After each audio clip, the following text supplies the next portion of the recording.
Tenemos algunas personas por Zoom también.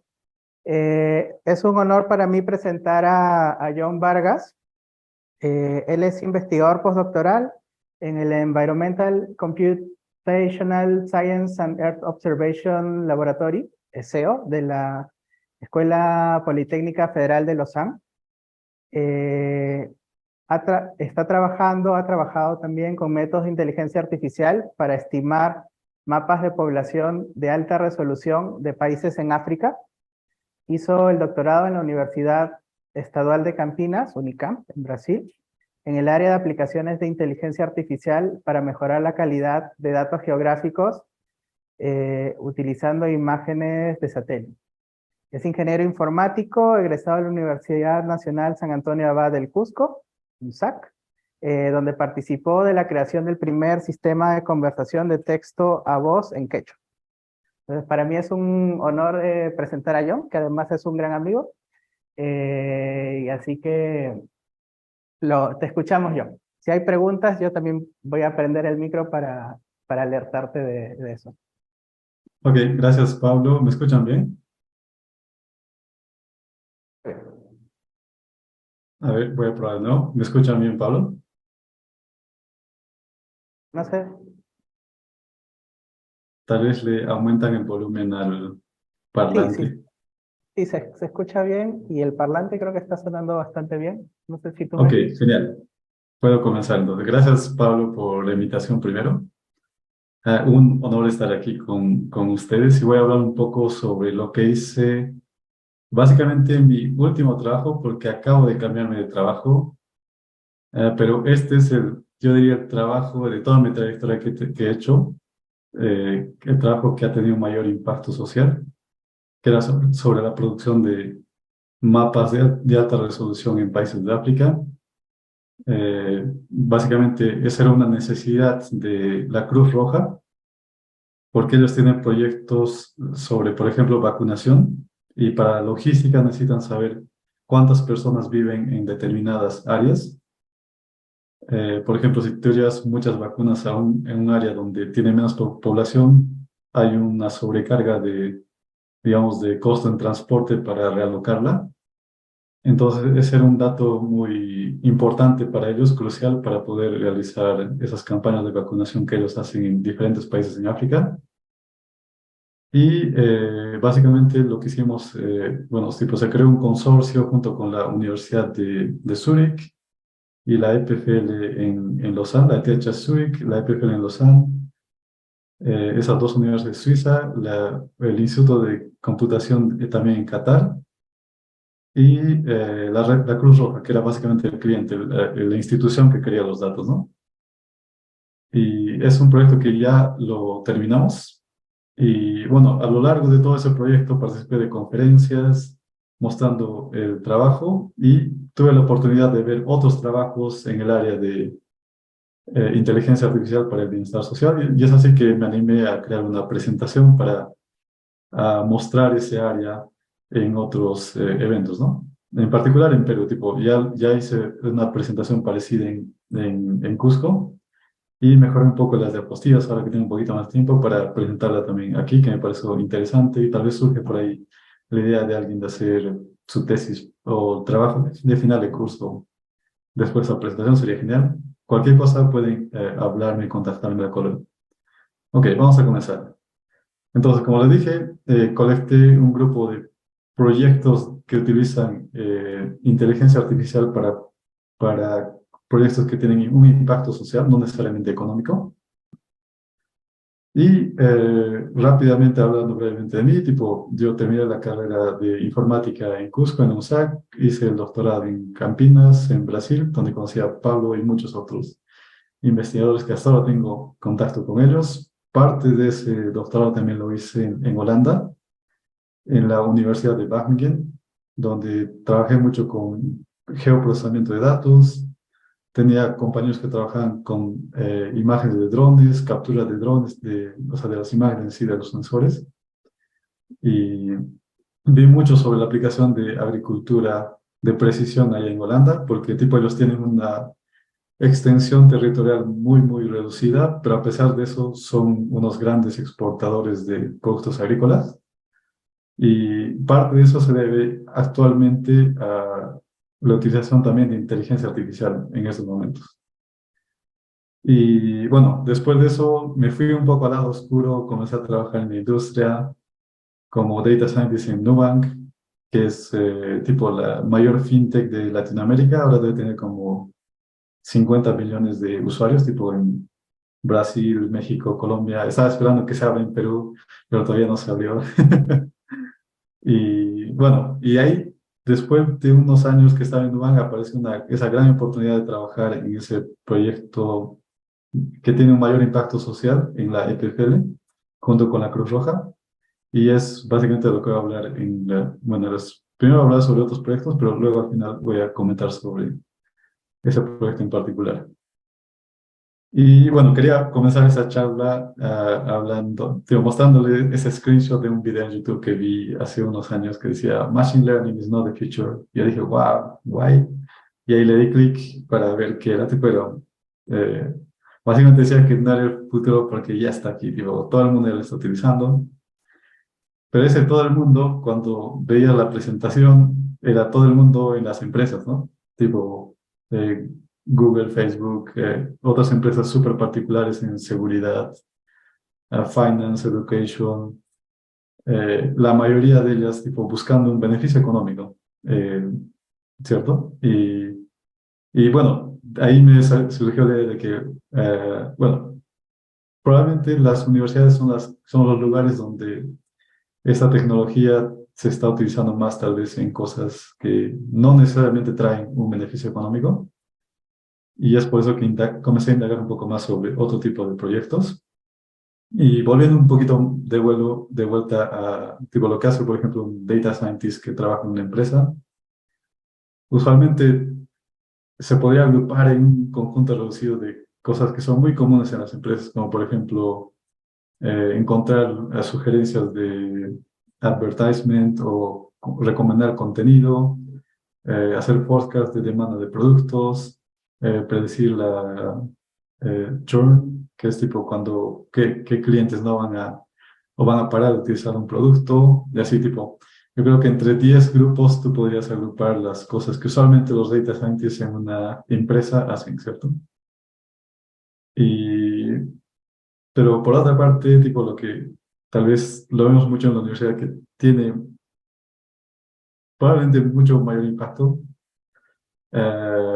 y que es tipo AI for Social Goods, que existen inclusive algunas conferencias que ya se enfocan en ese tópico, que son, por ejemplo, proyectos dedicados a mejorar la salud pública, agricultura, no necesariamente para las empresas súper grandes, educación, conservación de la naturaleza, o tipo ayudar a personas con discapacidad, o tipo ayudar a las organizaciones humanitarias, ¿no? A las ONGs. Y bueno, vamos a dar unos ejemplitos de cada uno de estos tópicos. Y voy a comenzar con salud pública. Y aquí hice un screenshot de una entrevista a Sir John Bell de la Universidad de Oxford, un médico que hablaba sobre, digo, básicamente que el diagnóstico temprano utilizando inteligencia artificial es básicamente, bueno, aparte de, obviamente, salvar a los pacientes, de muchos de los pacientes, aparte de hacer eso, tiene un segundo propósito o un segundo efecto, que es básicamente hacer que el financiamiento de la salud pública no quiebre. ¿Y eso por qué? Porque, por ejemplo, ahorita tenemos unos X personas que son de avanzada edad y necesitan mayores recursos para hacer tratamientos, ¿no? Pero de aquí unos 40 años, ese número X de personas que necesitan tratamiento va a ser 2X. Y el número de personas que son económicamente activas va a ser reducido. Entonces, la cantidad de recursos que se puede alocar a salud de las personas que ya son mayores va a ser mucho más restricto que ahora. Y eso ya se está viendo un poco en Reino Unido. Probablemente, tipo en América Latina va a pasar en unos 30, 40 años. Y una clave para evitar ese enorme gasto de recursos en el futuro va a ser el diagnóstico temprano de enfermedades, porque a partir de esos diagnósticos se puede evitar que haya complicaciones en el futuro, ¿no? Y eso implica, tipo, gastar menos recursos en el futuro para una gran cantidad de personas tipo, que se viene en ese cambio de distribución de la población, ¿no? Y bueno, voy a dar dos ejemplos de ese tipo de tecnología, que el primer ejemplo sobre diagnóstico temprano de retinopatía. Tipo, aquí tomé un paper de un amigo, pero es el paper muy bueno, lo leí todavía cuando estaba en el doctorado, que es, tipo, estaban proponiendo un método de inteligencia artificial para procesar imágenes e intentar detectar si un paciente tenía retinopatía diabética. Y ellos tuvieron como 3, 4 publicaciones en ese área. Y tipo, escogí ese tema este paper en particular porque para mostrar que tipo, no son cosas que solamente se hacen en, no sé, Estados Unidos, Europa, sino que también existe este tipo de trabajos en Latinoamérica. Y un segundo ejemplo que estaba tomando aquí era sobre la detección de cáncer de piel, que esto inclusive fue uno de los aplicativos un poco más tempranos, tipo uno de los demos más tempranos para mostrar el potencial de inteligencia artificial para hacer el diagnóstico temprano. Tipo, es personal del laboratorio de Medical Imaging de la Universidad de Houston. Creó básicamente un aplicativo para el iPhone en el cual tú podías tomar una foto de parte de tu piel que creías que tenía alguna irregularidad, como esos ejemplos aquí. Tú podías subir la foto y era procesada y tenías una alerta si probablemente necesitabas o no ir a un médico para, digo, verificar si eso era un mal que tenías que tratarlo, ¿no? Y bueno, pasando para ahora el tema de agricultura, que es un poco más, tipo, está entre el borde entre ser algo comercial y algo que sea de impacto, digamos, puramente social. ¿Por qué? Porque este tipo de tecnología ya está siendo utilizado, tipo, tanto para dos cosas principalmente. Uno es el uso más eficiente de los insecticidas y el otro es para el monitoramiento. Y ya existen empresas, tipo en Brasil ya vi como 10 empresas que se especializan en esto. Básicamente tomar las imágenes y crear el software que incluye métodos de inteligencia artificial para hacer el monitoramiento de plantíos.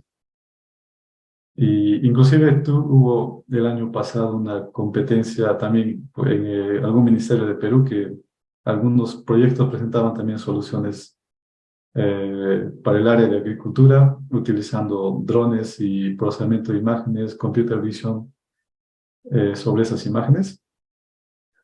Pero como vuelvo a recalcar, tipo, este tipo de tecnología en lugares donde se puede explotar en regiones muy grandes como en Brasil, veo que existen empresas que han creado una tecnología que es más o menos estable, pero en el caso del Perú, por el hecho de tener una geografía más irregular, es tipo, básicamente el software que utilizan allá tendría dificultades en ser aplicado directamente, por ejemplo, en las regiones de las montañas de Perú, ¿no? Todo no es un problema totalmente resuelto, por eso que lo pongo todavía como algo de investigación. Y existen muchos grupos en Brasil, en Europa, trabajando en esto, tipo, incluyendo Wagner University, donde estuve. Bueno, luego, pasando un poco al tema de educación. Bueno, aquí he separado dos cosas también, que una cosa es tipo, sí, lo puedes ver que hay proyectos que el impacto positivo es claro, pero hay proyectos en los cuales el impacto es controversial, si lo podría mencionar así, ¿no? Entonces vamos primero con los proyectos que son un poco más claros, que sí tienen un impacto positivo. A la izquierda, que sería, por ejemplo, personalizar el contenido de los materiales de estudio, tipo tanto en el colegio como en la universidad. Tipo, no solamente los materiales, sino también inclusive podrían ser los cursos, de acuerdo al perfil de cada persona. Vi algunos trabajos ya haciendo eso, es súper interesantes. Y otro ejemplo interesante es, por ejemplo, predecir si un alumno va a dejar de estudiar una carrera profesional o, tipo, por qué razones un estudiante está pensando dejar o no está siendo aplicado en las clases, utilizando datos que se colecta alrededor de su desarrollo dentro de la universidad, ¿no? Entonces, son dos ejemplos que encontré que sí, el efecto positivo es claro. Me pueden interrumpir en cualquier momento y también al final va a haber espacio para preguntas. Y en la derecha puse un ejemplo que, tipo, había un reportaje sobre cómo está siendo utilizado inteligencia artificial en las clases en China, que yo digo que es controversial por el hecho de un poco que viola la privacidad de los individuos, ¿no? De los estudiantes. En el primer caso, en la figura de arriba, a la derecha, que tipo es básicamente un sensor de atención que tipo, permite ver en qué momento el estudiante está tomando más atención a lo que el profesor está explicando o a la tarea que está haciendo en su carpeta. Y tipo, es un poco más intrusivo y el otro es un poco menos intrusivo, pero al mismo tiempo, dado que identifica a las personas, sí es todavía intrusivo. Inclusive puede ver las relaciones entre las personas, la figura de abajo, que es básicamente monitorear mediante cámaras la clase y tener dos ángulos, ¿no? Tipo, tienes un ángulo de lo que está pasando en la cabeza de las señales que están enviando las cabezas del niño y lo que está siendo monitorado desde otro punto de vista del aula. Entonces, tipo, esos son proyectos piloto en China, no están siendo utilizados en todos los colegios así, ¿no? Es algo piloto, pero tipo, un detalle muy importante ahí es tipo la violación de la privacidad de los estudiantes.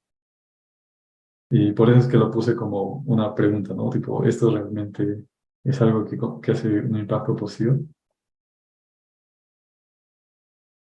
Y bueno, y volviendo a una cosa un poco más segura que sí hace un impacto positivo, que es sobre environmental science, en este caso en particular, conservación de la fauna silvestre. Y cogí este paper en particular en África, que básicamente hace un review de métodos que han sido creados para hacer tracking de animales en reservas naturales en África. Y tipo, ha habido toda una evolución de qué tipo de imágenes se utilizan para este tipo de aplicación, comenzando de imágenes de solamente 50 centímetros de resolución, donde solo se podían ver animales tipo mamíferos grandes, hasta ahora que tipo, ahora actualmente existen drones que pueden capturar el mismo área, pero con una resolución de menos de 5 centímetros. Entonces ha habido una grande evolución en cuanto a la resolución de las imágenes, pero también al mismo tiempo en la precisión de los métodos que se utilizan para poder traquear esos animales, ¿no? Y este es el sueño que tienen tipo los investigadores en esa área, que en algún momento a partir de esas imágenes aéreas que tienen y también de imágenes que se toman desde árboles o piedras, tipo que le llaman camera traps en inglés, tipo que se puede ver otro punto de vista del ambiente, ¿no? Entonces, a partir de dos vistas, tipo una vista aérea y una vista más cercana a tipo ground base, más cercana al piso, a partir de esas dos vistas se pueda, tipo, estas cuatro cosas. Detectar y localizar los animales, tipo, detectar individuos, o sea, no solamente decir que esta es una cebra, sino esta es la cebra que hemos visto en un lago ayer, o sea, identificarlos por individuo, que es un problema aún muy difícil. Pero o sea, por el hecho de tener cámara traps, si es que tuviera lo suficiente número de cámara traps, sería tal vez posible. Otro, estimación de la postura que en ese paper comenta que podría ser utilizado para ver, por ejemplo, la salud de los rebaños de animales. Y de nuevo, tipo, para eso necesitan muchos datos como los de cámara trap y también cómo ellos se están moviendo en conjunto, que eso sería una ayuda de los drones, ¿no?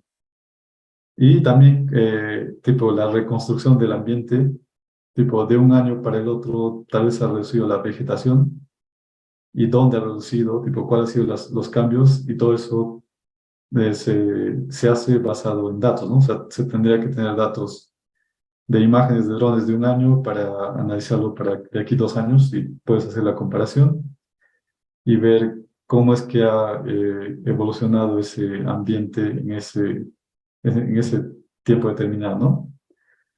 Y bueno, tipo, he visto un poco más de cerca este proyecto en particular y se utiliza intensivamente tipo métodos desde estado de arte como Deep Learning, porque en este ejemplo aquí que ven en la imagen a la derecha, van a ver que tipo es muy difícil, tipo, si le haces un zoom, puedes ver que es algo que no es del ambiente en sí, o sea, es algo que no es un arbusto o una piedra, entonces posiblemente es un animal, pero tipo ellos quieren ir un poco más y saber, por ejemplo, de qué especie es ese pequeño objeto que parece un animal, de qué especie es. Y eso aún es mucho más difícil, ¿no? Pero gracias a los avances en tipo la resolución de la imagen de drones que se puede capturar, y también si se puede capturar muchos datos y etiquetarlos, se puede utilizar ya métodos de deep learning y conseguir hasta detectar de algunas especies cuál es o sea, cuál es la categoría, ¿no? de especie. De algunas de ellas, probablemente de los más grandes, ¿no? Y este esfuerzo ya está siendo hecho por algunos años, pero ahora tipo esos métodos están llegando a ser más acurados y por eso es que la visión de los investigadores de esa área es llegar a tener estas cuatro cosas, tipo detectar y localizar los animales, identificar individuos, estimar la postura de ellos para tipo detectar algún diseases y también muy importante, tipo monitorar el ambiente, ¿no? Tipo ver cómo ha ido evoluyendo de un año determinado y ver cómo cambió a 5 años después, ¿no? Bueno, el otro ejemplo que tengo aquí eh, es sobre ayuda a personas con discapacidad.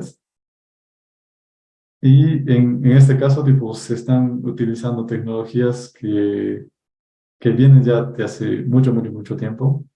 Por ejemplo, generación del habla.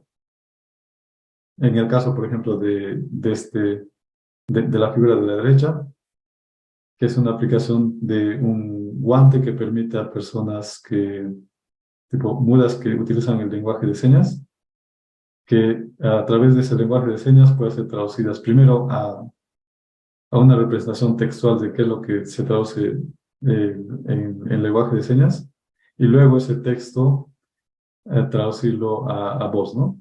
Entonces hay dos problemas, tipo, primero sería traducir los movimientos de la mano a palabras, a texto, por decirlo, y el otro es transformar ese texto a voz, ¿no?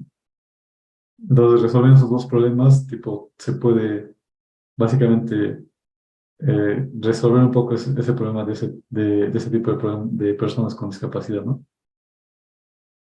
E incluso hay otros proyectos inclusive un poco más complicados, que era procesar tipo señales del cerebro para poder intuir o ver si para que la persona pueda percibir si hay obstáculos enfrente.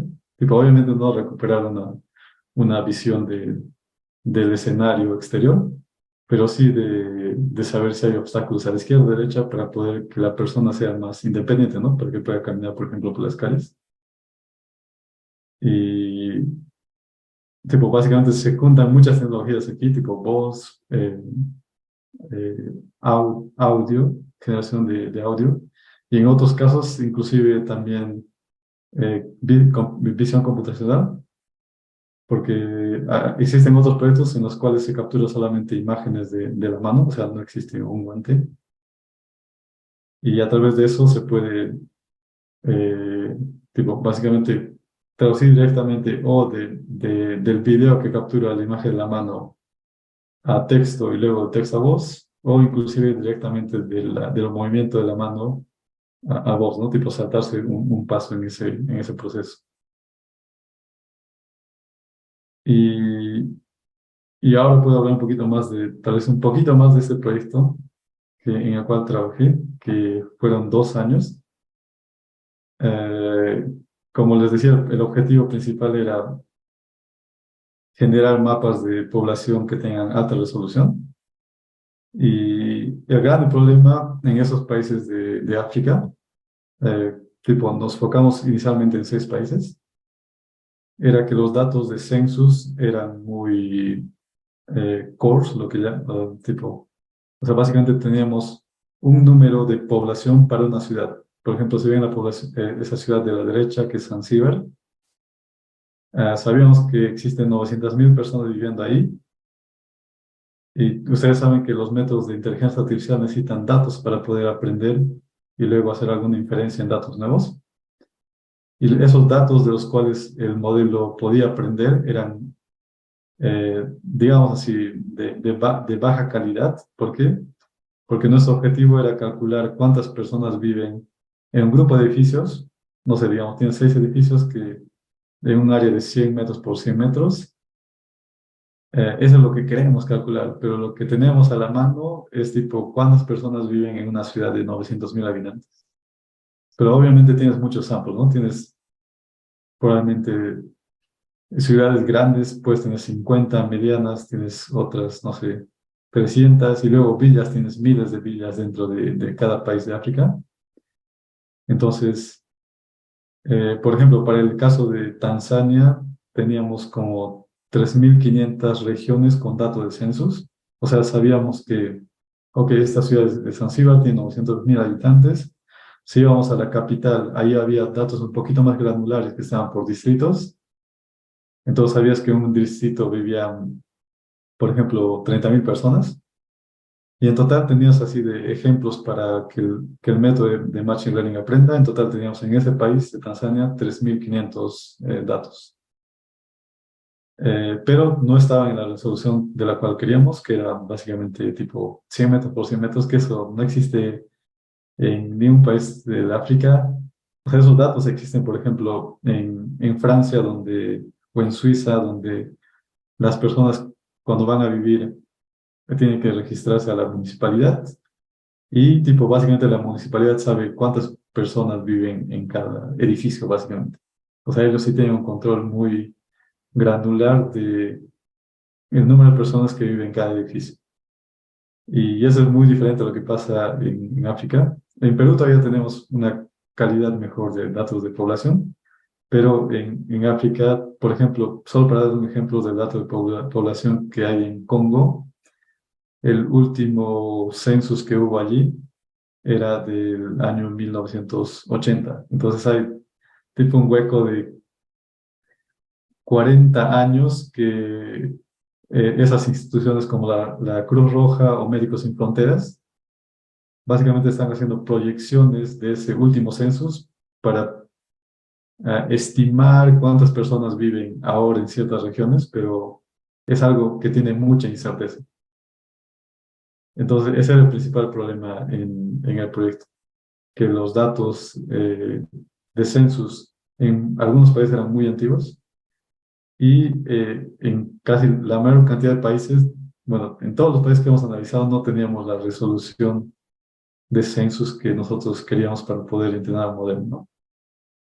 Pero siempre hay maneras de trabajar, tipo, de dar un shortcut y, tipo, crear estimaciones mejores. Y al final acabamos utilizando un método que se llama Weakly Supervised Learning, que utiliza también redes convolucionales. Y tipo, al inicio era tipo, vamos a ver qué funciona, pero para nuestra sorpresa funcionó tipo considerablemente bien y pudimos validarlo con algunos datos que la Cruz Roja sí tenía para algunas villas en África donde hacen campañas de vacunación y donde sí tienen datos por casa. O sea, sí tienen, para algunas áreas sí tienen datos de cuántas personas viven en qué edificio, pero son pocos, o sea, son tan pocos que no podrías entrenar un modelo con esos datos, pero sí pueden ser utilizados para validar modelos que tú has entrenado con otro tipo de datos que tiene más abundancia, ¿no? Como los datos de censos que cubren básicamente el país entero. Y a partir de eso, tipo, se puede entrenar un modelo y poder validar en otro conjunto más pequeño, pero de más calidad de datos para verificar que lo que hemos hecho, tipo, realmente es una mejora, ¿no? Porque sí habían unos baselines que existían. Tipo, existía un proyecto financiado por la Fundación Bill Gates en la Universidad de Southampton de Reino Unido, que hace 5 años básicamente hicieron lo que nosotros estamos haciendo, tipo, crearon una otra metodología de Machine Learning, inclusive lo aplicaron para todos los países del mundo, sí, literalmente todos los países del mundo, o sea, tenían el financiamiento para hacer eso. Pero al analizar esos datos para el caso particular de África, ahí nos dimos cuenta que la calidad de esos datos no era buena, ¿no? Porque podíamos verificar en el conjunto pequeño de validación que teníamos de la Cruz Roja y obviamente a nosotros crear ese nuevo método, creamos las estimaciones y lo comparamos con ese método que se llama Workup, ¿no? Que tipo, es básicamente el mapa que casi todas las instituciones gubernamentales o no gubernamentales utilizan para consultar datos de población alrededor del mundo. Entonces, ese dataset se llama Workup, está disponible. Y lo que queríamos en el proyecto era mejorar la calidad de esos datos para un conjunto particular de países donde nosotros sabíamos que esas estimaciones podrían ser mejoradas, ¿no? Y fue mucha interacción con la Cruz Roja para también obtener los datos, tipo, no solamente en una región, sino en 3 regiones en otros países. Y ese proyecto también fue tipo, presentado en su sede ahí en Ginebra para poder verificar con otros especialistas si las estimaciones estaban correctas. Y al final, tipo, fue medio que una buena experiencia para todos, creo, porque tipo, inclusive salimos en algún periódico de Suiza como el Swiss Info. Aquí abajito aparece un cherry que hicieron para el proyecto Swiss Units Develop Population Institute to Help Humanitarian Work. Y también salimos en la radio de Suiza, tipo, como un ejemplo de que inteligencia artificial podría ser utilizada también para hacer algo positivo. Eso era en el contexto de la guerra de Ucrania, ¿no? Que había una entrevista entre un profesor de la EPFL hablando tipo sobre el uso de la inteligencia artificial que actualmente tipo, en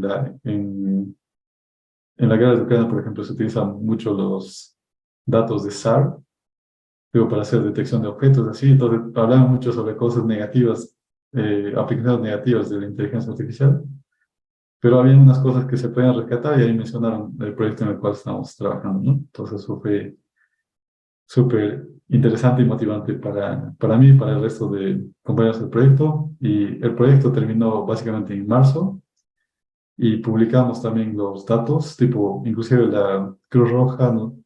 Estuve de acuerdo para disponibilizar también el código. O sea, el código está abierto, los datos también, todos los datos que utilizamos son abiertos. Y básicamente, si en 5 años quieren generar los datos nuevamente, porque obviamente las zonas urbanas cambian, hay más edificios. Entonces, utilizando nuevos datos de entrada, podríamos generar un mapa actualizado de población para esos países que tienen la calidad de censo suficiente para entrenar un modelo, ¿no? Y confiar en los resultados. Porque, por ejemplo, para Congo nosotros entrenamos un modelo, pero al verificar los resultados, tipo, no teníamos un dato de censos para verificar que esos datos estén bien. Entonces, básicamente no estamos poniendo público porque es muy incierto la calidad de datos en ese país en particular. Pero en otros países como Tanzania, Uganda, Ruanda, sí teníamos los datos para verificar que las predicciones son correctas y esos datos sí los estamos disponibilizando, ¿no? Y bueno, creo que ha salido un poquito corto, 35 minutos, pero tenemos más tiempo para preguntas.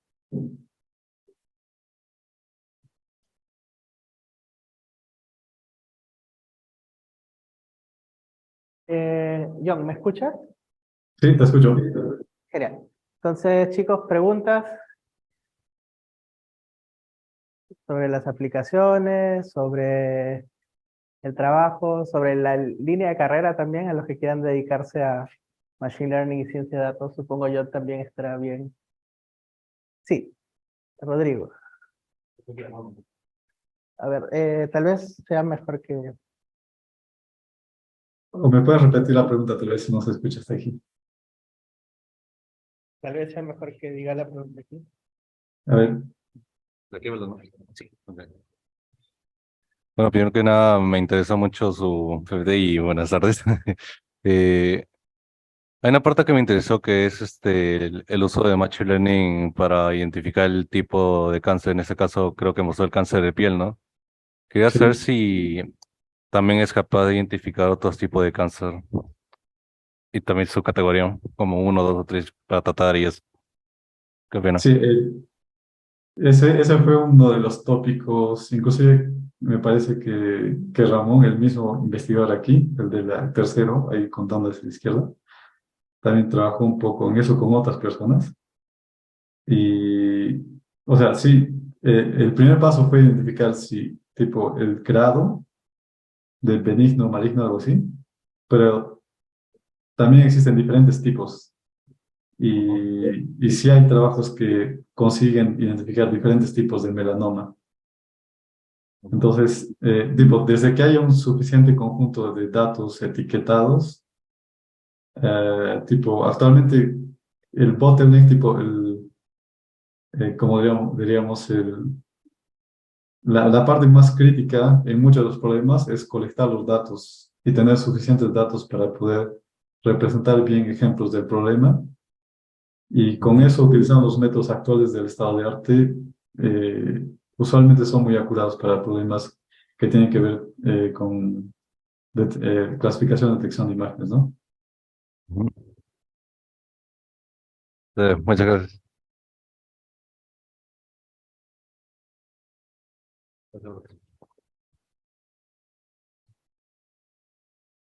Buenas tardes.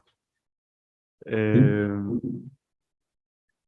ya que se ha, se ha dado como que a conocer con el uso de esta nueva ciencia de la detección de cáncer y todo eso, quisiera saber si se ha logrado identificar otros tipos de enfermedades, ¿no? Algo más complicados. A ver, una línea que es tal vez más complicada son tipo de detección de problemas de salud, pero con imágenes de 3D, o sea, por ejemplo, del tórax o del cerebro, porque las imágenes son más complejas en esos casos. Y también, tipo, no tienes colores porque son intensidades de valor de píxeles, pero existe una literatura enorme sobre trabajos, incluso Pablo trabajó en algún problema en imágenes 3D, me parece, y es un área continua de trabajo, tipo tanto en Brasil como cuando estaba ahí en Holanda o en Suiza, existen muchos grupos que trabajan, tipo, todavía es un problema en abierto, porque tipo, dependiendo del tipo de sensor que se utiliza, en el tipo de laboratorio que se ha tomado la imagen, no necesariamente un modelo que sea entrenado en un conjunto de imágenes, digamos, de un hospital,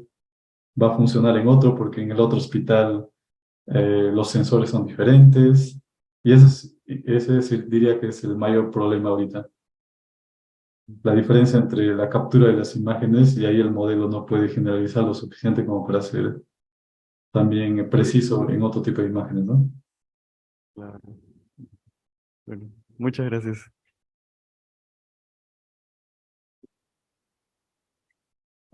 Ah.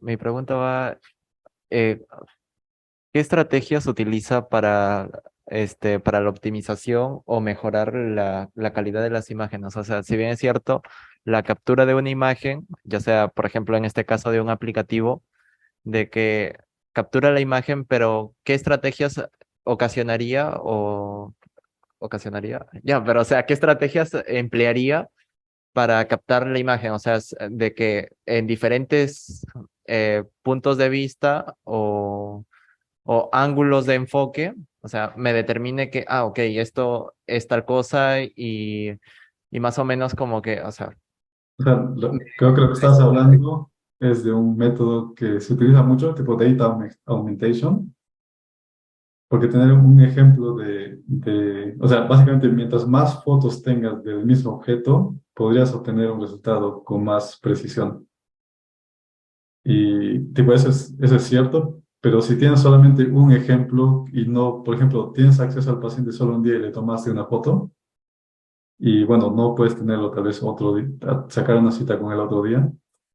Lo que comúnmente se hace, tipo, hay métodos de procesamiento de imágenes para poder distorsionar esa imagen de tal manera que, tipo, todavía luce como o el cáncer o el no cáncer que es, pero tiene modificaciones de iluminación o de contraste que ayuda al modelo para poder ser más preciso en otros casos en los cuales el contraste o iluminación de la foto en otro paciente va a ser diferente, ¿no? Entonces eso se llama data augmentation, pero también se puede hacer un data augmentation puro, que es tipo tomarle diferentes fotos en diferentes condiciones al mismo objeto, ¿no? vale, gracias. Más.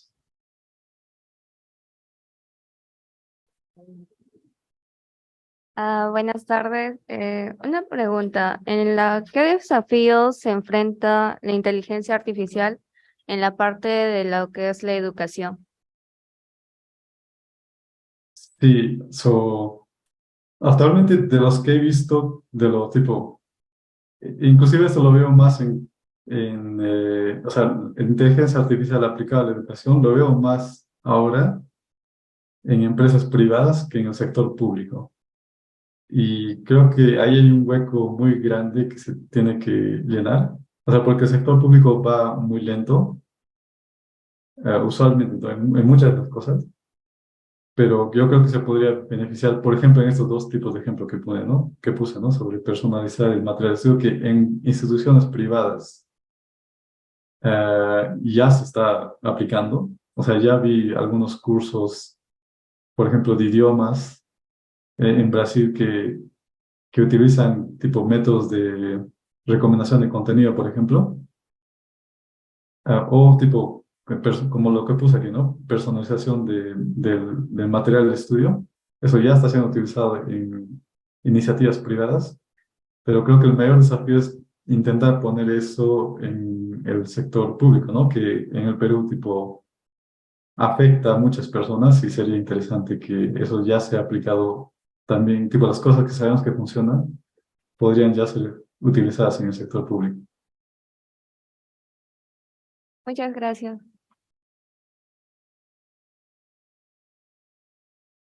Yes.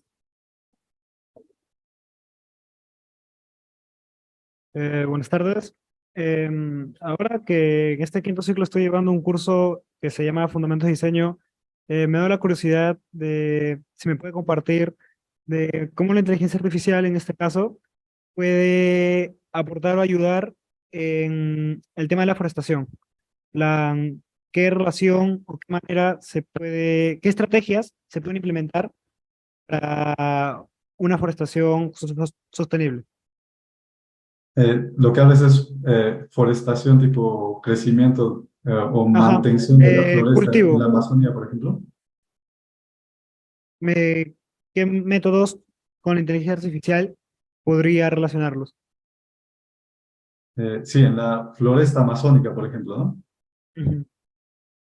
Ok, eh, por ejemplo, ya tiene unos añitos, hay proyectos en Brasil, o sea, yo vi mucho más la parte en Brasil, pero en Perú también existe, que hay proyectos, por ejemplo, uno para monitorar si hay deforestación o no en la Amazonía.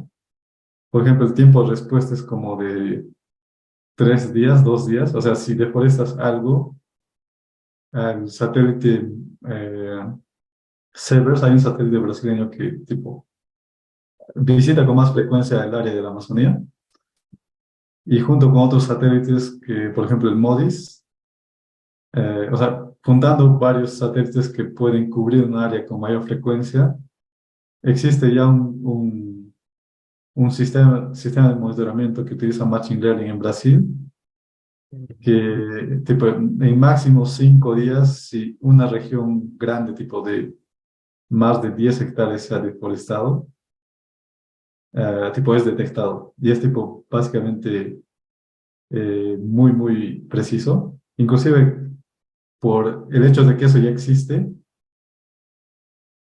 tipo las personas que deforestan en algunos lugares, tipo deforestan de tal manera que no es una deforestación total, sino parcial. De manera que inclusive de satélite tienen las dudas, o sea, se ha deforestado poco, pero no completamente, ¿no? Entonces, ese tipo de tecnología ya existe hace algunos años, pero también existe la parte política, ¿no? Que inclusive aunque eso exista, por ejemplo, la persona que tiene que hacer algo es tipo la policía y a veces por razones políticas la policía no es activa. Por ejemplo, cuando Bolsonaro estaba en el mando en Brasil, hubo mucho problema entre esa institución que creaba esas alertas y básicamente la policía que medio que no tenía ni recursos para ir a esos lugares donde ya había una alerta de deforestación, ¿no? Pero también existe un problema político, aparte del problema de inteligencia artificial que medio que ya está resolviendo gran parte del problema en algunos casos, ¿no? Pero todavía falta la parte política para completar de resolver el problema. Vale. Muchas gracias.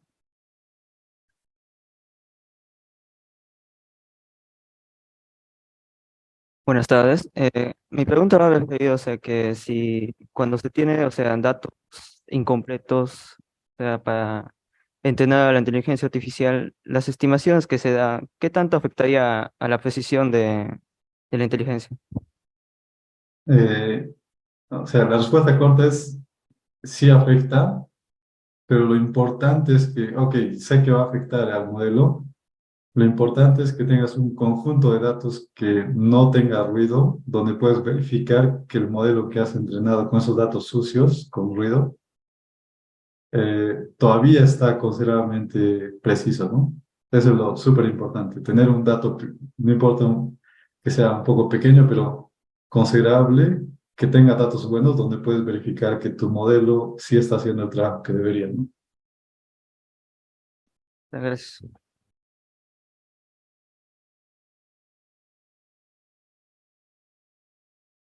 Profesor, buenas tardes. Mi pregunta va respecto a la implementación de señas que mostró ahí en una imagen.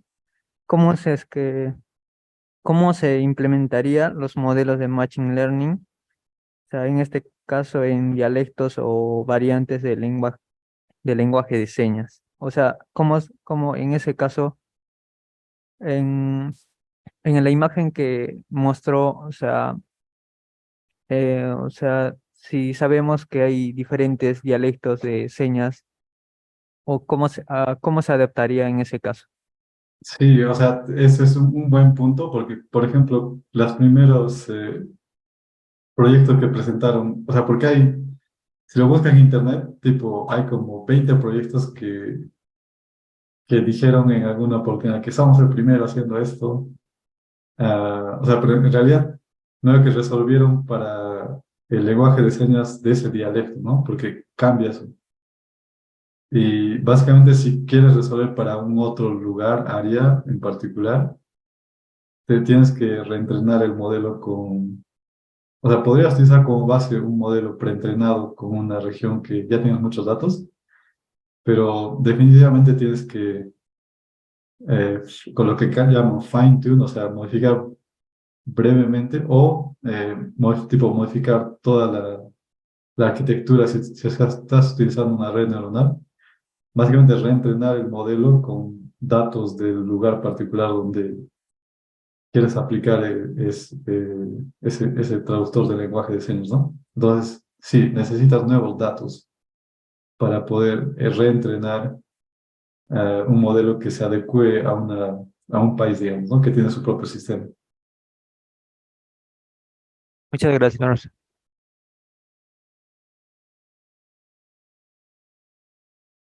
¿Alguien más? Ok, entonces no hay más preguntas. Muchas gracias nuevamente por la presentación.